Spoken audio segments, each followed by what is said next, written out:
alors la troisième fois, c'était un jeune homme qui a appris qu'on voit la tête qui se gelait à très fort pendant le livre, donc on a communiqué, on a vérifié, et on voit un moment qui tremblait comme ça sur le bras. Hein. Bon. Et donc il se remet le capuchon parce qu'en fait, nous sommes de feu et froid, comme tout le monde, et en plus on a suivi au froid, en glace. Donc il y a un travail de montage énorme. Et notre première solution, à partir de ce 28 jours de couleur, avant 1997, c'est-à-dire avant la nuit du pardon, on faisait au 28 novembre. Et ça s'est calmé tout à fait à la fin. C'était tout à fait génial. Ils ont regardé la comète qui gagne. Et au moment où la comète est apparue, ils regardent le film vers le haut, dans la nuit. Et ce qu'ils regardent, c'est les étoiles, c'est le ciel, c'est les astres, les configurations, les constellations. Et donc, à ce moment-là, quand on se décompose, c'est les champignons, ou bien c'est les compagnons qui se refait. Si vous voulez, une chose que je vous dis, qui est importante, c'est qu'il y avait donc la création du village et d'une jeune femme à pouvoir du sexe, une espèce de Bernard qui était en fait le pédophile frappé, qui était frappé pendant la nuit, et il y avait deux jeunes initiés. C'était la jeune fille qui frappe le pédophile, et étrangement, ce petit garçon qu'on a vu 2 ans avant, avec les corniers de taureau. Alors là, on a compris que c'est la changement de police. Donc on a fait un premier montage et on s'est dit, on va faire un rythme du pédophile avec nos 2 premiers. Et en fait, ça ne collait pas. On s'est aperçu que ce n'était pas possible de mettre le texte d'Artaud, de créer un bloc, si vous voulez, de faire un rythme similaire du pédophile, et qu'il a fallu garder la réalité de nos ensuite.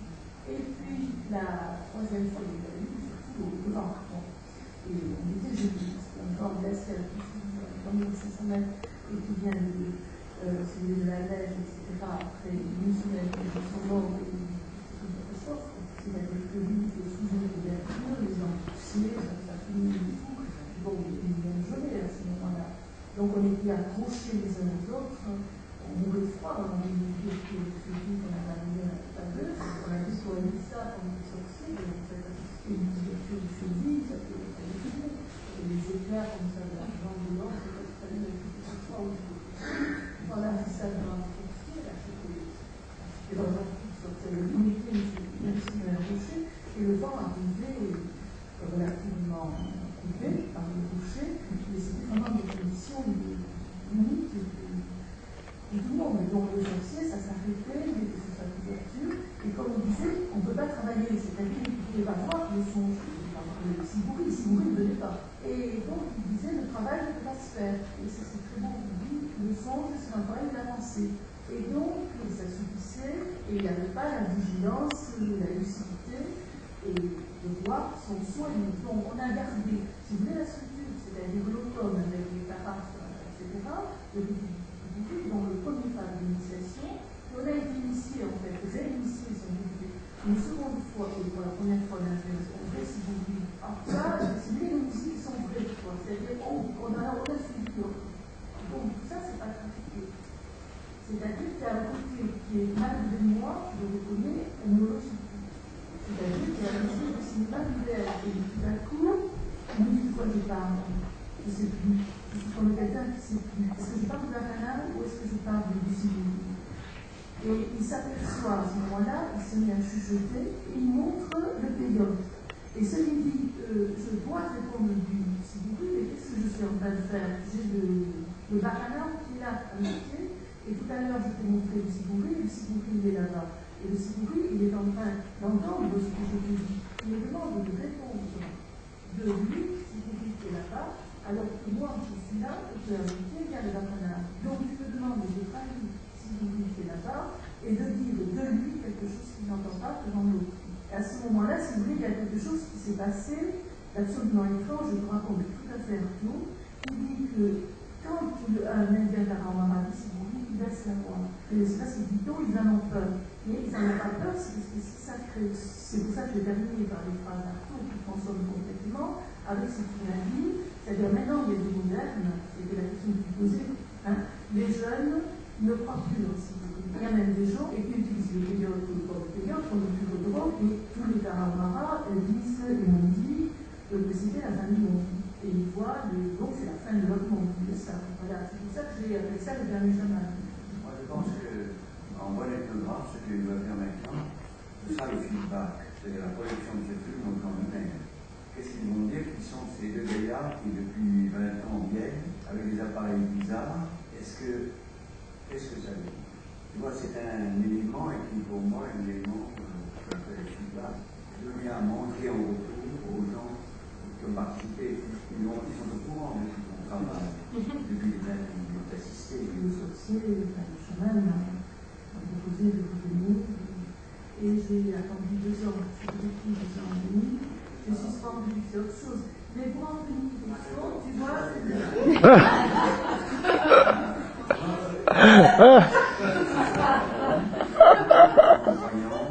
croire à la croyance des autres.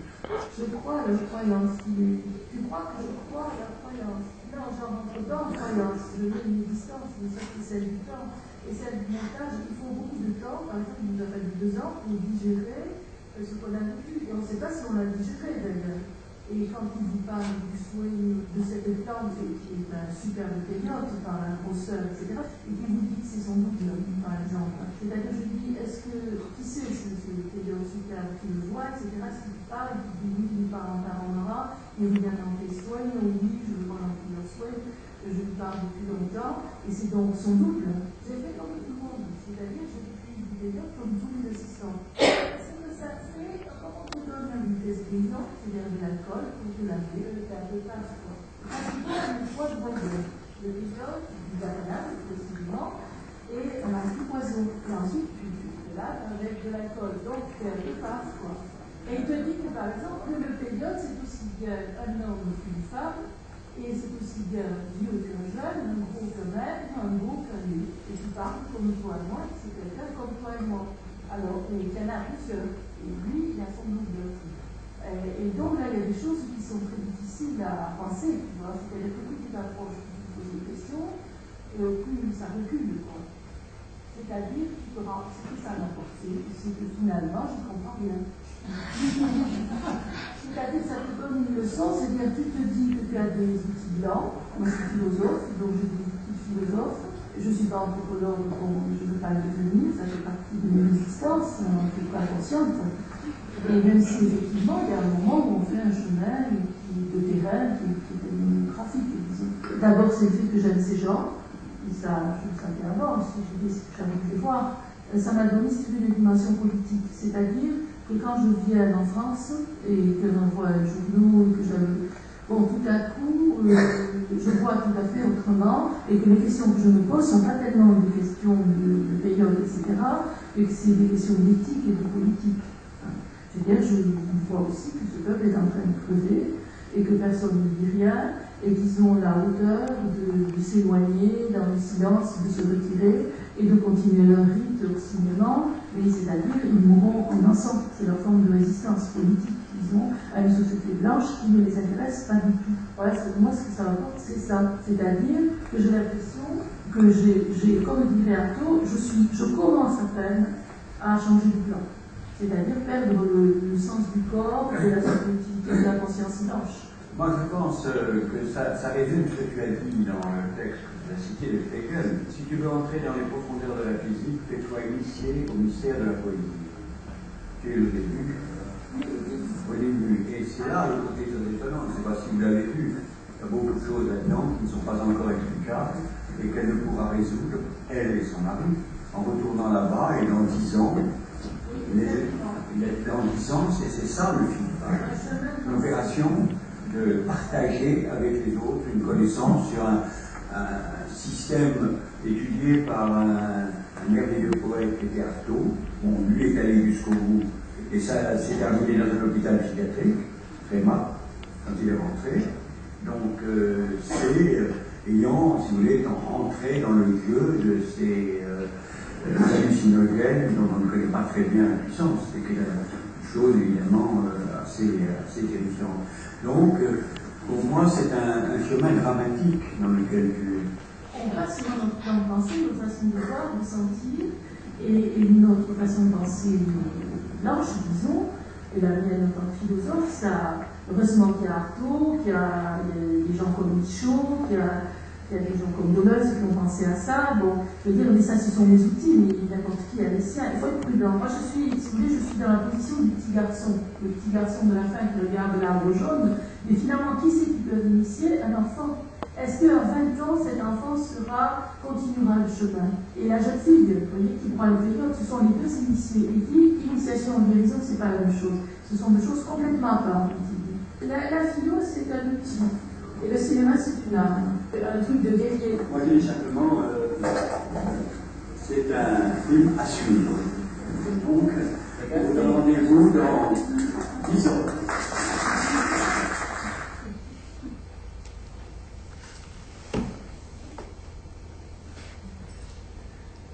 Vous avez dit beaucoup de choses, je rappelle que je répète. Par contre, nos amis anthropologues, nous allons faire lire par Emmanuel ce qu'elle pense justement de ce qu'elle a dit, de ce nécessaire devenir ethnologue, sans le devenir tout à fait, et du mouvement inverse.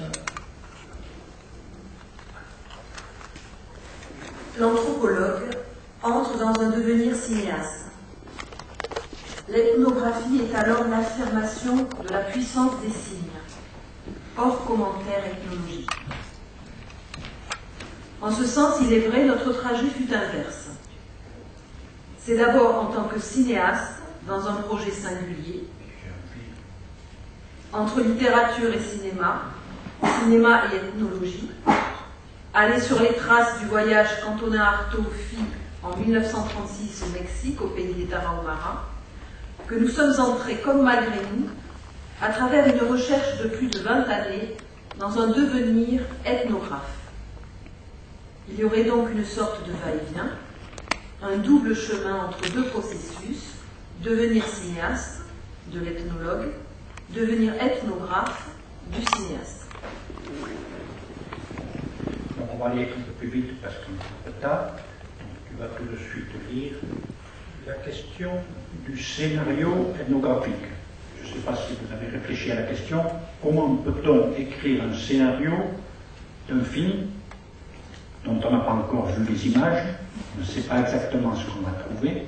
Pourtant, quand vous établissez un dossier de demande d'aide, je sais pas quoi, on vous demande, comme pour tous les films, un synopsis, un scénario. Il est extrêmement difficile d'écrire un scénario d'anthropologie visuelle. Dans le cas où il s'agit de réaliser un véritable film ethnographique, c'est-à-dire un film ayant sa propre autonomie, où seules les images visuelles et sonores donnent à voir et à entendre, hors logos, hors tout commentaire discursif, non seulement le matériau ethnographique recueilli, mais aussi et surtout l'idée du film, le sens nécessairement invisible de l'événement présenté. Il s'agit donc d'inventer une parole cinéma, de construire une pensée cinéma, par la mise en cinéma, le montage.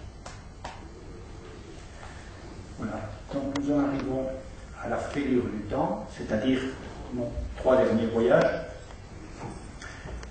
Là, les tournages et les enregistrements s'accélèrent. On ramène après 2000 heures. On a 10 heures de son, 10 heures d'entretien avec le chaman, sur ce dialogue. On a 5 heures d'image. Et on va devoir faire quelque chose cinématographiquement de ce montage. Et Raymonde pense les choses, et voici comme elle les pense. La fêlure du temps. Il y aurait donc cette césure de l'avant et de l'après, qui désormais ne riment plus ensemble. Un film fleuve, le cours du temps, au film du temps. L'eau, ces rides concentriques, ce processus de dilatation-expansion, à partir de presque rien. Ce centre presque invisible, ce creux, ce centre spiralé, qu'on s'obstine en vain à regarder, à chercher, ne pas trouver.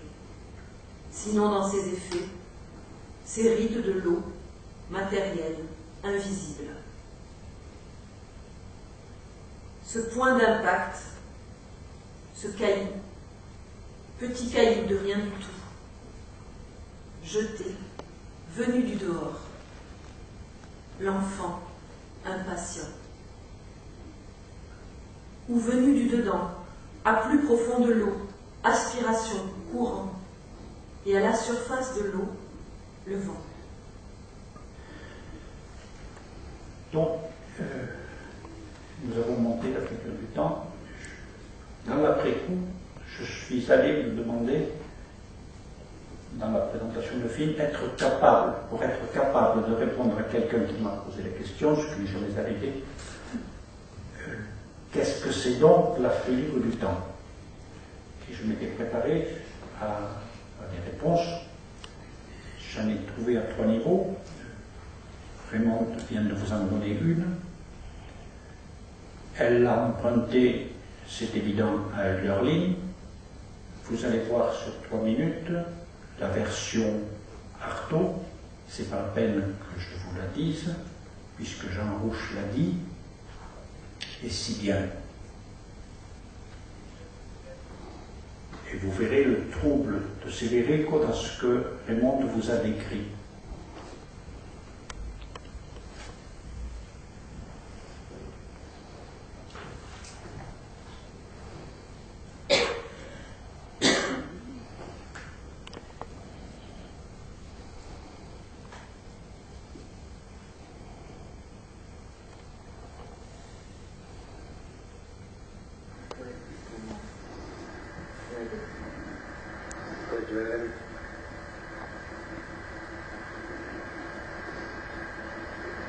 Que cuando uno está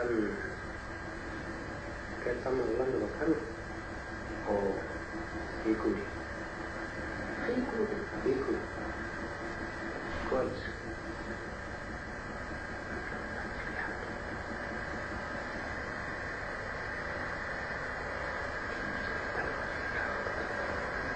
Lo que decías antes, Sí. en español.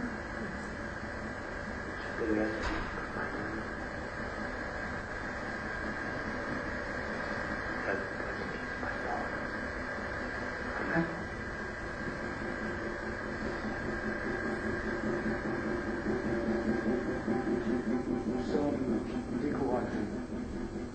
Nous ne prenons plus maintenant Siguri dans les rites, mais comme un vice. Bientôt, toute notre race sera malade.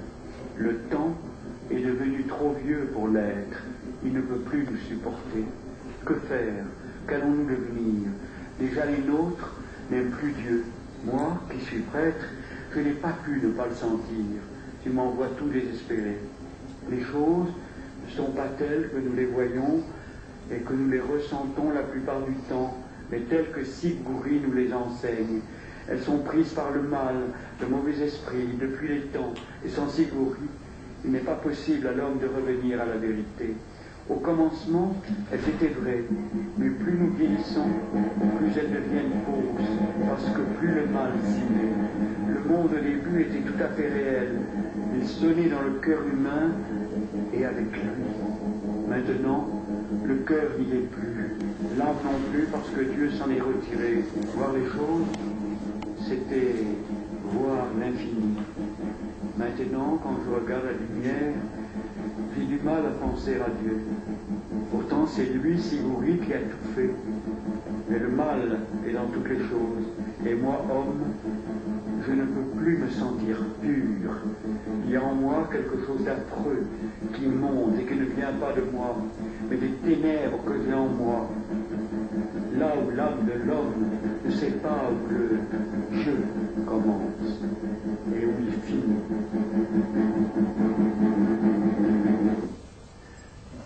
Donc on va aller très vite puisque le temps a trop passé. On va faire une petite lecture sur toujours la question du montage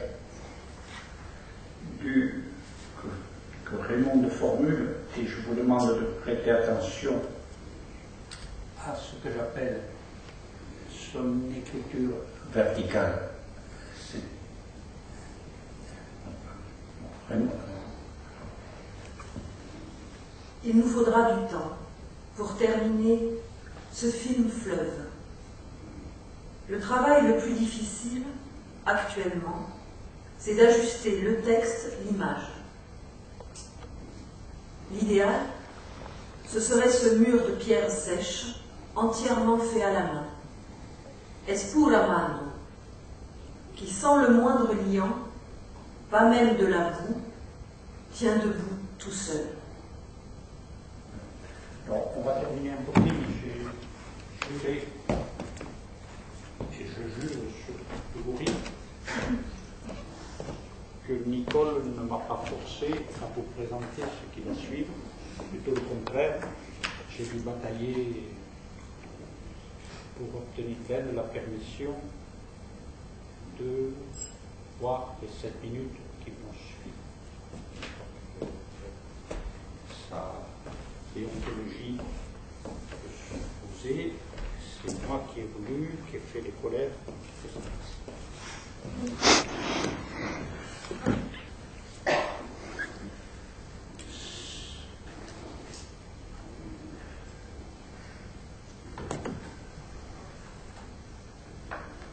C'est le dernier enregistrement de la boîte à Raymond.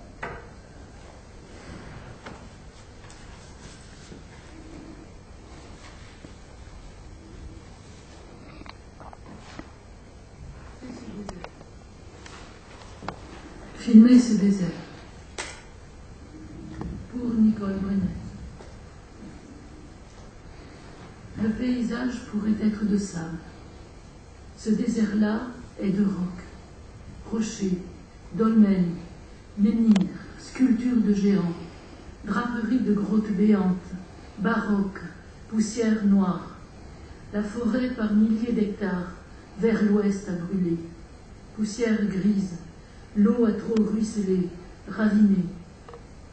Pli sur pli, les montagnes déploient la catastrophe. Quelque chose d'un bruit de charbon consumé et qui se regonfle en s'effritant.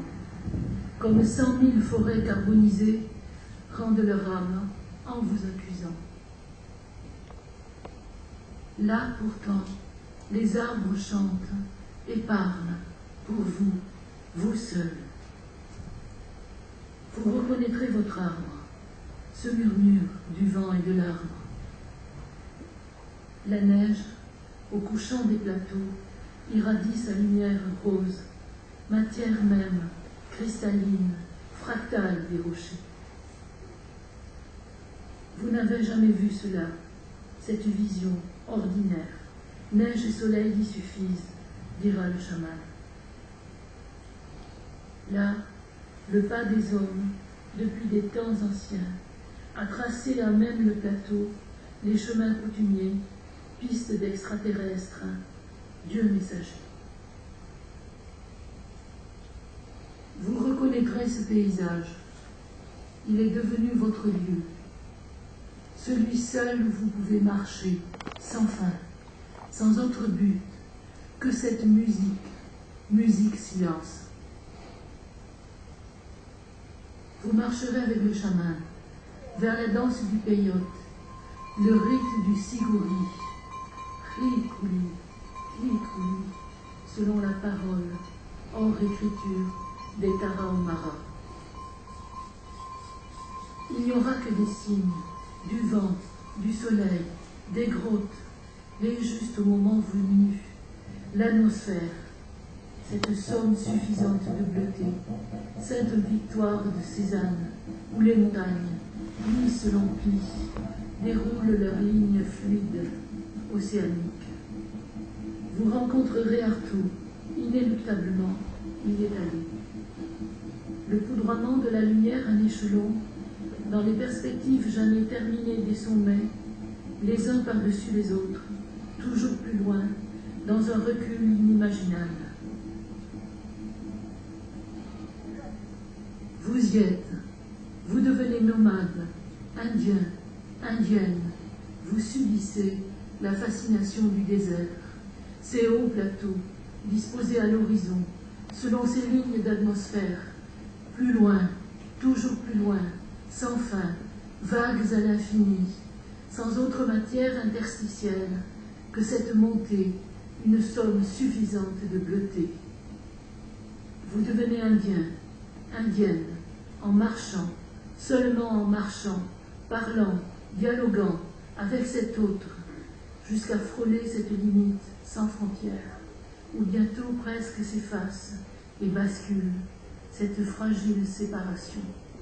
Je est un autre. Jamais un Européen n'accepterait de penser que ce qu'il a senti et perçu dans son corps, que l'émotion dont il a été secoué, que l'étrange idée qu'il vient d'avoir et qui l'a enthousiasmé par sa beauté n'était pas la sienne, et qu'un autre a senti et vécu tout cela dans son propre corps, ou alors il se croirait fou, et de lui on serait tenté de dire qu'il est devenu aliéné.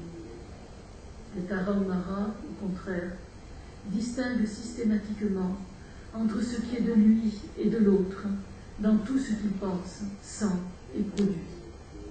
Vous devenez nomade, rouge, plus encore que blanc. Vous avez rencontré votre peuple, votre lieu, celui auquel vous appartenez, le soigne, cet autre qui vous ressemble. Musique, silence. Vous revenez dans la ville, les mégapoles, Mexico, Tokyo, Paris, Buenos Aires, Toulouse, et vous rasez les murs, faux bruit, faux mouvement. Vous revenez dans la Sierra, le désert croît. Sierra et ville blanche, Mexico, Tokyo, Buenos Aires, Toulouse, Göteborg, fêlure du temps.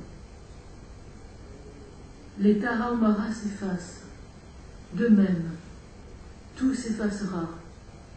Les Tarahumara le savent, de tout temps, piliers du monde, ils supportent le ciel, le cercle plat de la terre, axe même du soigne.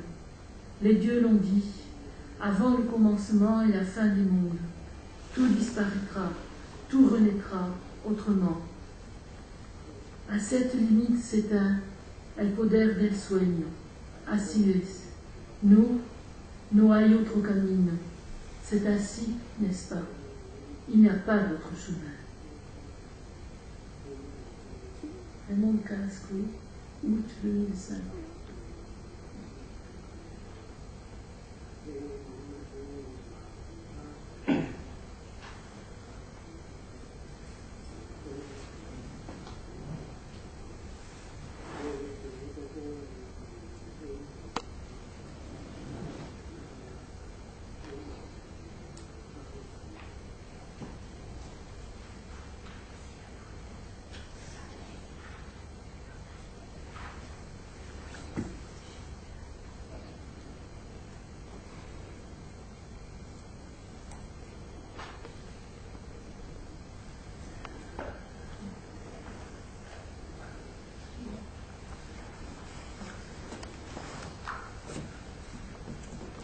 Bien, Régis, bien sûr, j'avais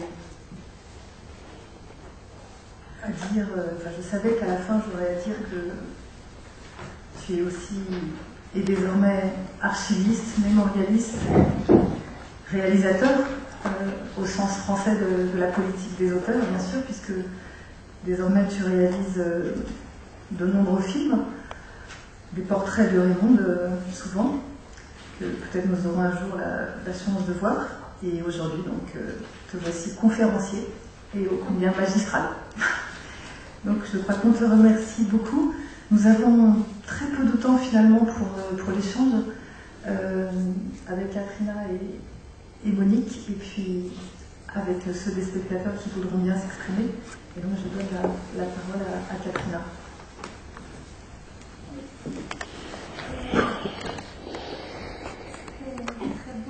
Là aujourd'hui, je vous remercie. J'ai vu des choses que je n'aurais peut-être pas vues. Moi, je dois donc à Nicole de m'avoir fait connaître Régis, son travail et le travail de Raymond, tout ça assez récemment. Je dis quelque chose de mon point de vue d'anthropologie, d'anthropologue. Il y a 2 ans, je crois, on s'est connus. Je vous ai invité à un cours et puis je vous ai invité à un colloque que j'organisais autour de cette anthropologie et cinéma expérimental.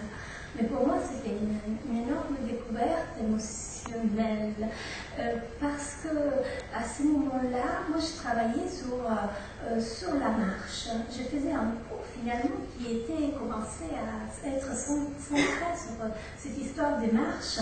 Et moi, de mon point de vue épistémologique, c'était une façon de dire, comme anthropologue, moi, je veux travailler sur la performance, sur l'acte performatif.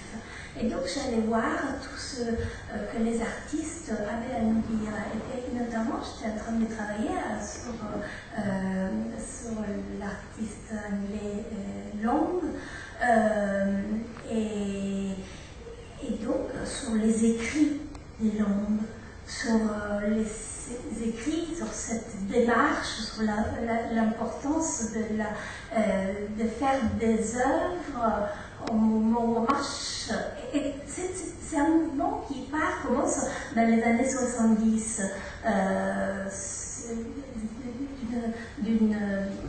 des artistes qui commencent à s'intéresser à ces sujets-là. Puis il y a Debord, et puis voilà, je découvre Carrasco. Et Carrasco, c'est extraordinaire. Moi, je voudrais tout simplement rappeler ce qui est pour moi une image extraordinaire. C'est les débuts du film Gradiva, que vous n'avez pas montré aujourd'hui, mais qui est extraordinaire parce que c'est les moments où vous avez à montrer d'autres qui montrent l'importance du pas, de ces pas qui s'est fait mais s'est fait pas, dans une attente, dans quelque chose, dans ce temps qui est autre chose, un temps d'attente. Mais ce qu'on voit dans ces petits morceaux de Gradiva, c'est l'effet que les pieds vraiment touchent les sols. C'est cette question de la trace, de l'empreinte, qui est extraordinaire et qui est vraiment ce que après sera tout le reste de l'œuvre, cette recherche d'un lien entre l'homme et la terre qu'il traverse, qu'il marche. Et pour moi, par exemple, les images, il y a plusieurs images fixes dans nos films de terre, de roches, et puis il y en a à côté d'autres qui sont aussi fixes. C'est des images des gens qui regardent. Et alors, on a l'impression que les gens qui regardent sont eux-mêmes des territoires, des rochers. Et au contraire, les rochers deviennent des hommes. Donc, il y a déjà ça. Et puis, au moment où il y a ces pas qui démarchent, quelque chose s'est fait, et au moment où les choses se font, cette fêlure, c'est à chaque fois où il y a quelque chose de l'ordre du silence, du vide. C'est ça qui est très très beau, et c'est une leçon incroyable que les artistes, que les cinéastes peuvent donner aux anthropologues. Donc, est-ce que c'est les rituels et comment les traiter? C'est une longue question, mais justement cet écart, en plus un écart qui paraît très léger parfois, mais c'est un écart fondamental. Et cette idée fixe que vous avez, et vous savez vous en tenir, cette histoire de la marche, qui évidemment c'est la question fondamentale, question philosophique, question rituelle, et donc la capacité de poursuivre ça, c'est extraordinaire par rapport à ce que qu'en général ne font pas du tout les ethnologues qui vont quelque part et qui voudraient décrire et voudraient tout décrire en général. Et moi par rapport, si je peut-être que je vais m'arrêter, mais simplement donc Jean Rouch, lui, il parlait des ciné-trans, donc il parlait de cette sorte de mise en... Les cinéastes avec sa caméra doivent quelque part être en transe pour arriver à montrer quelque chose d'une façon qui ne soit pas descriptive justement. Et donc d'autres cinéastes ont parlé de cet état-là, notamment j'avais remarqué Russell qui travaillait sur la transe aussi. Il parle récemment sur cet état des trans dans lesquels les cinéastes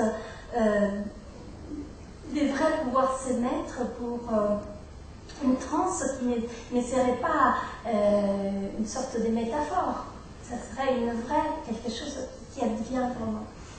Et donc, ça, c'est la phase de la... Donc, je voudrais plus de précision. La question, c'est qu'est-ce qui se passe pour vous derrière la caméra au moment où... Et autre question, la question du montage fondamentale, c'est donc cette répétition. Et moi, ce que je voudrais dire, c'est qu'il y a une relation très très belle entre... je crois que Chechnya en a parlé, d'un rapport entre les rituels et l'effet de faire un film. Donc, les rituels, c'est pour celui qui les vit, et de se mettre dans la peau de quelque chose. Et donc, c'est comme dans le théâtre, comme l'a dit Grotowski, c'est de se mettre quelque part et pas de le faire une fois, mais une, deux, trois, une dizaine de fois. Donc, il y a la question de la répétition. Et puis, les films expérimentaux, les films comme vous le faites, c'est cette histoire-là de savoir, avec cette répétition, faire quelque chose qui est un film performance, qui est une œuvre d'art. Et bon, je sais. Régis, ça fait beaucoup de questions, mais... Je peux répondre sur le tournage. Je pourrais distinguer deux types de tournage. Vous avez vu quelques vaguelettes. C'est un temps de latence où il n'y a rien. Et c'est Raymond qui me demande, je résiste, me demande d'aller filmer les rides de l'eau. J'entends vers l'heure du soleil, c'est elle qui me dit, tu vas filmer les rides de l'eau. Je dis, on a filmé 2 pellicules, heureusement qu'elle a dit ça, parce que heureusement, il faut qu'il y ait comme blanc pour la pas utiliser. Donc là, c'est Raymond qui demande que je filme des rides de l'eau.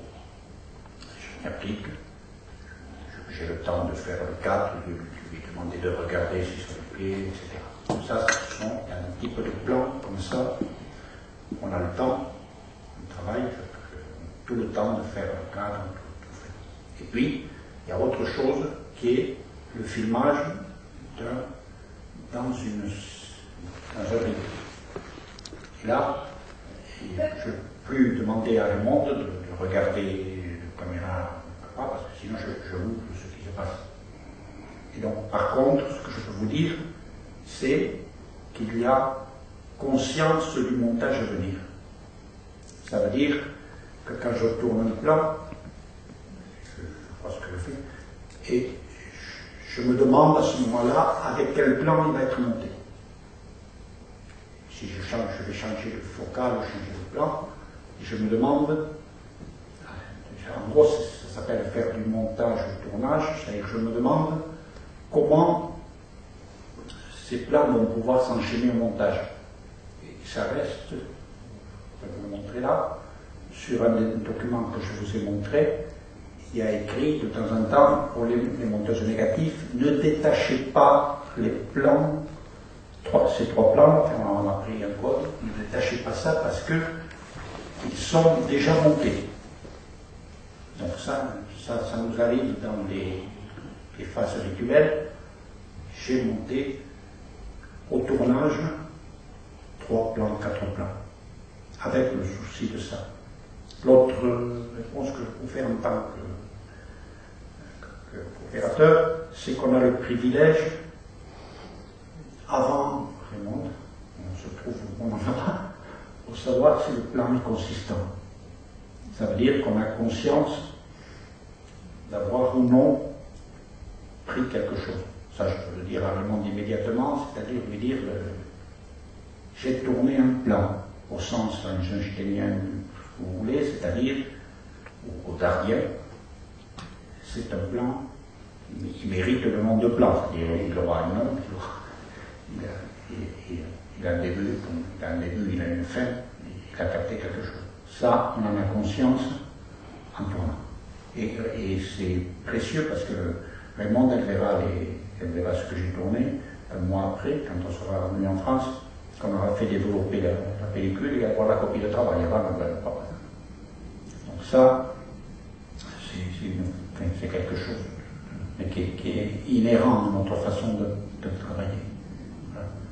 Je ne sais pas si j'ai répondu à une partie de vos questions. La trans. Monique, une question, un commentaire? Oui, c'est plutôt un commentaire. Merci d'abord, Régis, pour ce conte, en fait.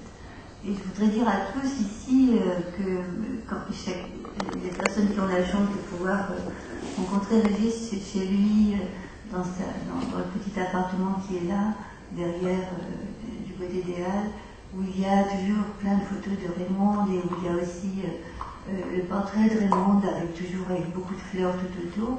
Régis qui nous accueille les unes et les autres, les uns et les autres qui viennent le voir avec toujours quelque chose à manger et à boire.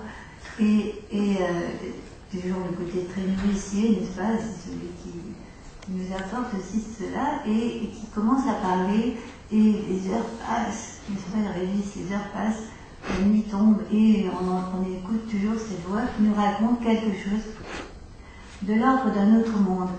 Et c'est peut-être aussi cela que vous avez ressenti aujourd'hui, en tous les cas, et qui est ce plaisir du conte, dont vous dites souvent que Raymond est aussi, a longtemps cherché, et cherche encore sûrement, sa qualité de conteuse. Donc c'est aussi une recherche d'une vie, la qualité du conte. Et tout ça pour dire aussi que, vraisemblablement, à travers, et je voulais aussi remercier Nicole, pour beaucoup de choses, mais en particulier pour l'hommage que Raymond vous a fait, parce que c'est un film que je ne connaissais pas, et c'est d'avoir donné cette possibilité à une artiste philosophe de faire ce geste, c'est toujours, une magnifique rencontre, et comme d'habitude, là encore, le thème de la rencontre est vraiment très essentiel. Il est essentiel dans les films, il est essentiel dans les écrits, il est essentiel entre nous, parce que une des particularités peut-être de la rencontre de l'œuvre de Carrasco et Gros, on dit toujours Carrasco et Gros, de cette œuvre-là, une des particularités, c'est qu'elle fait provoquer des rencontres et qu'elle est issue de rencontres. Et c'est vraiment, enfin, c'est vrai pour le cinéma, mais c'est vrai, ça lie à la fois tout le temps le familier, le singulier et le collectif, et c'est une des grandes qualités de cette œuvre, puisqu'on est tous un petit peu, moi il m'arrive depuis des années, depuis le temps où j'ai rencontré les films grâce à Nicole qui les avait projetés à Justas, depuis des années, quand je projette, je commence toujours un film avec un début du Tarare Maras 78, de façon à ce qu'on soit déjà quelque part dans une interrogation, dans une émotion, dans une perception. Et quand je demande toujours de quoi vous vous souvenez des années plus tard, de quoi vous vous souvenez de tous les extraits de films que je vous ai montrés, c'est toujours Carrasco, l'œuvre qui arrive. Donc il y a quelque chose comme ça de l'ordre de la trace qui est pour chacun, je crois, du thème de la rencontre. Alors pour préciser aussi, ce que j'ai beaucoup apprécié Régis dans ce qui s'est passé aujourd'hui, et ce sur quoi s'est terminée cette présentation, c'est aussi l'idée du paysage. Parce qu'il y a les idées d'anthropologie, il y a les idées du rapport entre, Caterina en parle mieux que moi, du rapport entre le rite et le cinéma, mais il y a dans tous ces thèmes, dans tous ces films, il y a l'idée du paysage. Or personnellement, moi je suis née sur le Larzac, et je retrouve, et ça raconte aussi ce que vous disiez sur Gradiva, je retrouve comme un double du paysage que je connais bien, que je connais en tant qu'enfant, et qui est et comme si ce double était amplifié. Et je trouve que votre cinéma, c'est celui de cette amplification-là, du double et de son amplification, de la perception d'un double possible et d'une amplification. Du fait peut-être de ne pas trouver racine dans un territoire, pas seulement dans un territoire, mais de prendre racine dans un cinéma. Et racine dans un cinéma, c'est compliqué. Morin raconte toujours que une des raisons qui l'a fait beaucoup s'intéresser au cinéma, c'était qu'il avait eu conscience on lui avait donné des statistiques qui étaient étonnantes sur les fréquentations de films dans les cinémas parisiens, dans les cinémas en France, mais en particulier à Paris, où la fréquentation des films était beaucoup plus forte au moment de la Toussaint que dans le reste de l'année.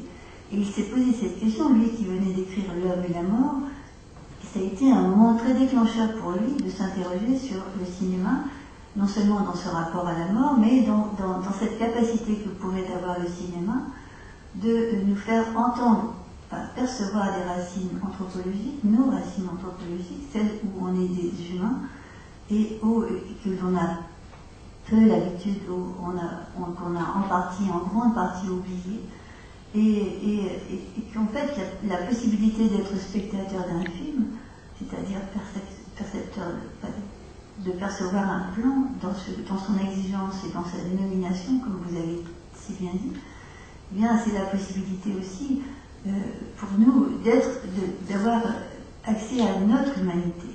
Et je trouve que ce cinéma, le vôtre, celui de ce couple avec ce parcours-là, avec des enfants qui sont toujours présents d'ailleurs, qui le sont dès le début, c'est un cinéma de l'engendrement.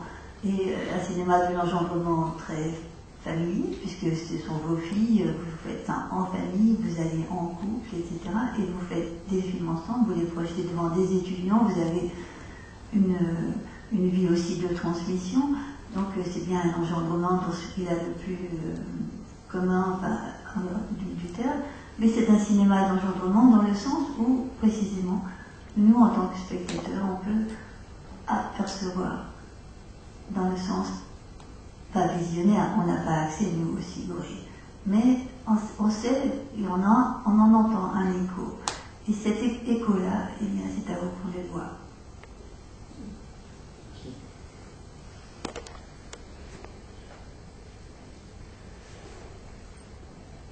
C'est vrai, on ne peut pas aller plus profondément que ça. Bon, peut-être on laisse la parole à la salle, on a si peu de temps encore. Est-ce que vous auriez des remarques, des questions, des demandes de compléments à Régis, peut-être en particulier sur la dernière partie, la figure du temps, qui a été un peu accélérée, mais sur ce que vous voulez, bien sûr. Oui. Bonjour. Déjà, merci beaucoup pour ça. Une question post-famille, mais est-ce que vous auriez un conseil à donner à un jeune cinéaste qui veut filmer le réel? Très bonne question. Une transmission performée. C'est une bonne synthèse. Je vais vous répondre par Einstein. On était convaincu, d'abord, que pour faire un film, il faut l'idée du film. Que si vous n'avez pas l'idée du film, je parle d'Einstein, vous ne ferez pas de film. Donc, on est parti quand même là-dessus. Raymond le dit à un moment, il y a une film, donc c'est une idée forte, déjà, savoir ce qu'on veut faire. Et si vous pouvez formuler l'idée de votre film, déjà, c'est presque gagné. Du point de vue de la chance que ce que vous ferez devienne un film. Après, c'est votre chemin. C'est-à-dire, qu'est-ce que ça demande pour arriver à ça, capter des images. Je vais ramener à notre expérience. Si on n'était pas allé là, si on n'avait pas tenu lettre 2, pas plus, on n'aurait rien fait. Il y a des gens qui ont voulu nous aider, des gens qui ont voulu, même pour notre propre fille. Notre fille aînée, à un moment, a dit « j'aimerais bien venir vous accompagner ». On n'a pas insisté. Parce que ça cassait tout, ça allait casser tout notre mode de fonctionnement. Donc, ce qui nous a fait réussir ça, c'est de nous présenter, la chance de se présenter comme couple. On était rassurants. On n'arrivait pas avec nos machines. Bien sûr, ils savaient qu'on avait des machines. On n'arrivait pas avec les machines. On a vu avec les gens arriver de la télévision de Chihuahua, le désastre de 85, là, sur la fête publique, c'est ça aussi. C'est la télé qui démarque, la télé qui débarque. Avec tout. Nous sommes à la télé. Ça fout tout par terre. La stratégie qu'on a en 95, elle réussit. Nous, pour aller faire un voyage, pour aller prendre contact et dire on ne prend pas la caméra. Il y a tout le projet de film derrière. On sait ce qu'on veut. Et on sait que si on arrive avec une caméra en 95, on risque de se faire jeter et il n'y aura rien. Donc c'est ça que j'essaie de vous dire, c'est-à-dire avoir assez de patience, et puis la chance viendra peut-être, la magie. Il faut donner quand même une chance, c'est-à-dire dans ce comportement, adapter ce que vous voulez faire avec les moyens que vous avez, les moyens que vous voulez faire, viser juste, en prenant bien la mesure de ce que vous faites. On a mis, Arthur a mis 6 semaines pour faire son voyage, on a mis 25 ans. Enfin, ça, c'est pas fait que ça. Enfin, je veux dire que c'est parce qu'on a filmé les gens en train de travailler, d'abord avec des herbiers de free-roll, etc., qu'ensuite ils nous ont permis, ils nous ont invités chez eux 7 ans plus tard, pour tourner Yumari, etc. Donc c'est des choses dans l'approche, Raymond le dit plusieurs fois, en 84, quand elle pense publier ses premiers carnets, le titre, ça s'appelle « Approche du peuple Tarahumara ». Donc elle le pense, on sait approcher. L'autre chose que je peux vous dire, si vous assistez à des rites, et si vous n'avez pas le sang du sacré, ça va.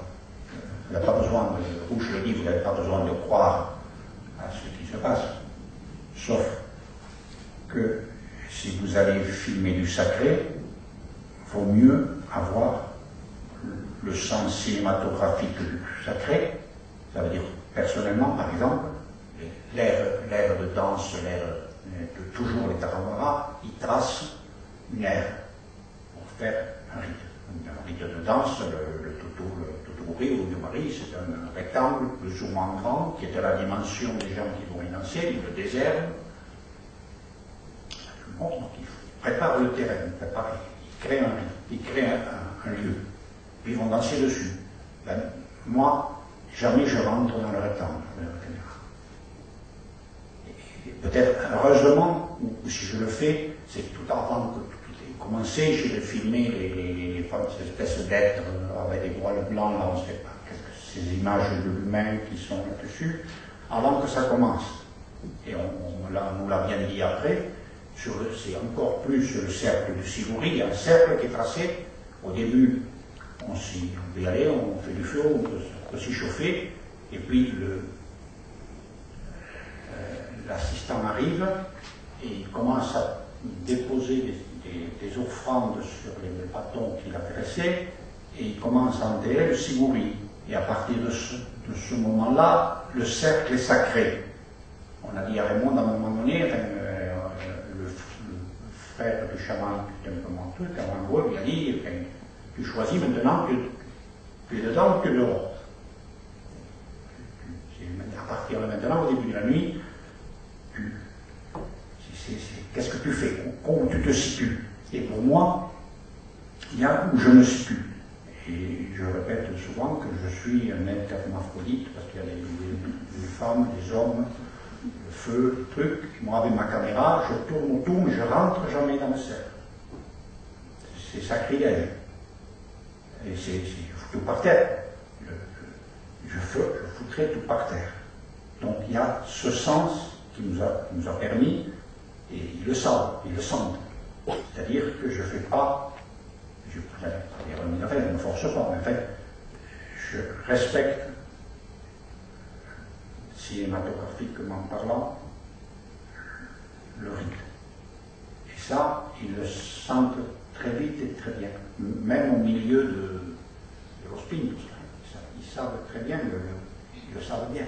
La nuit des Pascoléos, on y va, sur le lieu des Pascoléos, on y va, Raymond, moi, et 2 anthropologues, et ils vident les anthropologues. Ils nous gardent. Il s'est passé quelque chose. C'est ça que j'en dis, pas tout la mort, on a dû respecter quelque chose, c'est-à-dire avoir le sens dans le comportement, quelque chose qui passe par l'océan. On sait ce qu'on veut, mais on fait attention. Des choses que je ne peux pas vous dire. Je ne sais pas ce que je vais faire. Une réponse complémentaire, c'est celle d'Einstein, justement, qui, lorsqu'il avait été interdit par Staline de tournage, était devenu professeur de cinéma, et il avait fait un plan d'éducation sur 3 ans, et le premier trimestre, c'était de la gymnastique. Et j'y pense beaucoup à cause de Régis, qui a porté pendant des kilomètres, des kilos de matériel dans des conditions extrêmes. Oui, ça c'est une autre dimension. Pour les Tarahumara qui sont des marcheurs et des quartiers, si vous n'êtes pas capable de marcher, je le vois ailleurs. Vous êtes disqualifié au sens où vous êtes comme les métis. C'est-à-dire, on nous a dit un jour, vous êtes venu où aucun métis n'est venu. Jamais. Ça fait plaisir. Et donc on nous a situé une espèce d'état intermédiaire, on n'était pas Tarahumara bien sûr, mais on n'était pas métis, on était capable de marcher, capable ça je vous le dis par rapport au Tarahumara, c'est peut-être qu'il faut respecter la forêt ailleurs, enfin, je veux dire qu'il y a d'autres choses qui sont fondamentales, qu'il faut comprendre, être capable d'assumer. Ça vous qualifie aussi, c'est-à-dire le fait d'avoir su marcher en portant du matériel et d'être arrivé là, vous pouvez filmer. Vous avez assez manifesté sans doute votre désir, vous avez franchi l'épreuve. Vous êtes. Voilà, des choses. Eh bien, malheureusement, il est l'heure de se quitter parce qu'il y a une séance juste après à 14h15. Donc, merci infiniment à tous, en particulier à toi, Régis.